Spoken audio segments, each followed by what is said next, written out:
অতি দূৰত আমাৰ বোকাখাত চহৰৰ পৰা মাত্ৰ 8 কিলোমিটাৰ আঁতৰৰ এই আমাৰ কাকচাং যিটো জলপ্ৰপাত, এই কাকচাং জলপ্ৰপাতত আজি আহি মই সঁচাকৈ ব্যক্তিগতভাৱে অত্যন্ত অভিভূত হৈছোঁ। আৰু ব্যক্তিগতভাৱে ময়ো জনা নাছিলোঁ যে কাজিৰঙা একেবাৰে কাষতে আমাৰ এনেধৰণৰ সুন্দৰ জলপ্ৰপাত আছে।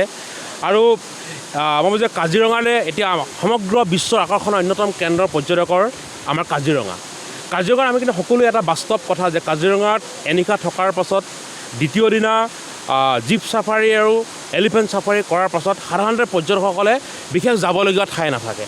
কিন্তু আমি একেবাৰে কাষত যিটো আমি জলপ্ৰপাত দেখিলোঁ, অত্যন্ত নৈসৰ্গিক পাহাৰৰ বুকুত থকা এই বোকাখাত চহৰৰ পৰা একেবাৰে ওচৰত থকা এইটো আমি অন্যতম কাজিৰঙাৰ দ্বিতীয় এটা ডেষ্টিনেশ্যন আমি কৰাৰ এটা অৱকাশ আছে, পৰিৱেশ আছে।